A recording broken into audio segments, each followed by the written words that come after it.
What is up, guys? We are back in Pixelmon, and we're with someone, as you can see in the background. What's good, my guy? Joseph. You guys should remember him from episode 1 of Pixelmon. He's been Yeah, a that busy juicy boy. dude. Yeah, he's been a busy boy. Indeed. Yeah, he's got helper now. He's one of the suckiest helpers on the server, by the way. Wow. Dude, Alright. Letty, I'm pretty sure Letty watches these. Yeah, probably. You're gonna get me demoted, dude. F, No. F. Nah. Letty likes you. Are you sure? Yeah. Anyways, today How do you know? he's gonna give you a guide on how to profit breed and breeding in Well, general. man, I was gonna go over it after you just do some random stuff on the server. Alrighty. So while he does that, I guess I can just go walk around and do whatever. Alright, take it away. Alright, so you start breeding. Right, obviously, you get a ranch block. Everything, you have to match the typings of the two Pokemon, but you have to make sure they have the same egg groups. And one of the most important things about breeding is getting the correct nature, IVs, and egg moves. Now, if you can use Bulbapedia if you want for egg moves to see what Pokemon can learn these moves, and if they're in the same egg group, then you can just breed it with the Pokemon they need the egg move on, and its offspring will have such. But most people on the server generally will breed for good IVs, and one of the best ways you can do that is using a Destiny Knot. Now, Destiny Knots, what they do is... Okay, so normally when you breed, you take over 3 out of the 12 stats of the two parents, and it carries over to the offspring. So if you breed 2 perfect Pokemon, they'll have 3 perfect stats, and then the rest will be random. But if you use the Destiny Knot, 5 out of the 12. And you can't have repeats, so it's not going to be like 1 out of 6. That's not going to happen. It'll be 5 out of 6 guaranteed. Now, generally, you know, if you have 5 out of 6, that means you can, the last one is random.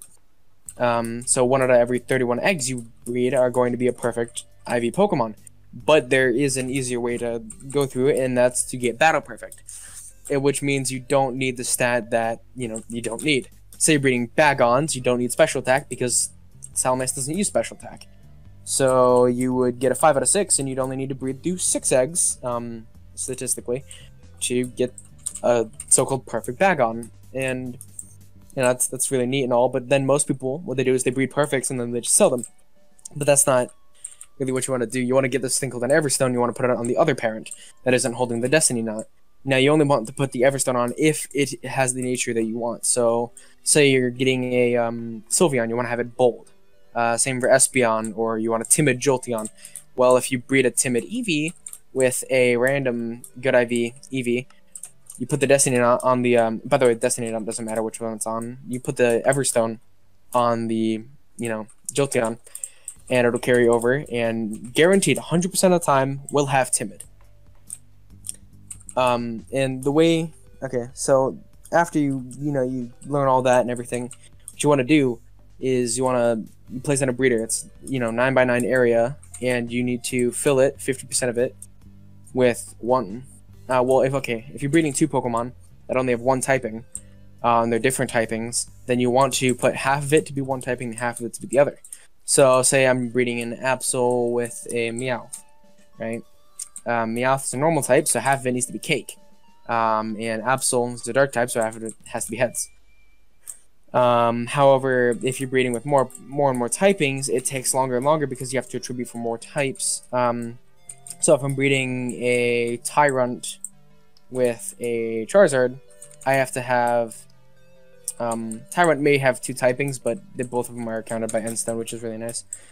So you have 1/3 of it being Endstone, 1/3 of it being Dispensers, and the other third being Netherrack that's on fire. That'll account for all the typings, and it'll be as fast as possible. Another thing that's really important is the fact that you can indeed speed up this process with hourglasses, and it doesn't matter what you have the setup as long as they can breed. It doesn't matter how long it'll take, as long as they can.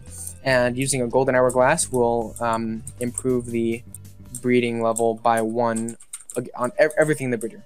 So at max, it can upgrade 6 Pokemon. However, if you use a silver one, it can only upgrade 1 Pokemon, which is, yeah. Okay, so when you want to breed hidden ability, one out of every 150 Pokemon are going to be hidden ability. You catch it, and if it's female, there's an 80% chance the hidden ability is carried over, and I think a 50% chance if it's male. So you want to get a female that has hidden ability, and then you breed it with a Pokemon. And oh yeah, whenever you're breeding two different Pokemon species, the female will always be the offspring. So female Bagon with Dratini, it's always going to be the Bagon.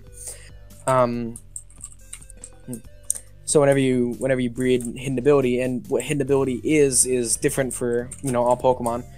However, if you see like Salamance's hidden ability is Moxie, and if you go for a Bagon, which is the pre-evolution, it has Sheer Force. That doesn't mean that it's not gonna have Moxie. It means when it evolves, it will be, I think, Overcoat on Sheldon, and then it'll be Moxie Salamence. Now Moxie Salamence, we all know, is ridiculously powerful, but whenever you get that, you can start breeding it with more and more. If it's a female, and then almost always will it have hidden ability as the offspring. And if you breed two hidden ability Pokemon, it'll be even higher. I think around 88%. But it just constantly will give you hidden ability, which is really nice, because hidden ability is ridiculously good in a lot of Pokemon. Obviously, some are not good with hidden ability. Ferroseed is one of them, because Iron Barbs is a lot more powerful than its hidden ability, which all its hidden ability does is tell you if they actually have a move that can a one-hit KO move, which is banned on the server. So what's the point of having that? And if it's super effective against you, which you can kind of guess a Blaziken's gonna have a fire type move, but it's just the point. Iron Barbs is much better. And not just hidden ability, that's the way it works with all Pokemon, is if the mother has a certain ability, it'll carry over more often than if the father does. So a runaway Eevee, if the mother is runaway and the father is anticipation, it'll probably be runaway. Not just because the father's in anticipation and not the mother, it's because the mother is runaway. So it'll try and carry over it. Obviously, if you breed a male with a Ditto, it'll be much higher because it's not trying to carry over something from the, from the female. And that's pretty much it, guys. Thank you, Joseph, for joining me on this video and telling them all. No problem. You're the star of the show. Your lungs are made of iron. God, I cannot talk for that long. And hopefully you guys learned something out of this, and maybe we'll start profit breeding on the server. And all of you should know that the server is play-pokecraft.net. If you want to play with me, I'll be on there all the time. It's .com. So, you got me. You got me there. How they mess up? I was thinking of Minecraft.net. I don't know. I'm such a weeb.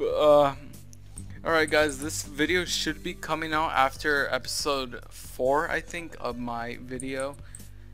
I'm gonna be there. Yeah, he's gonna be there too. It's gonna be juicy. And what's funny about it is I actually haven't recorded it yet.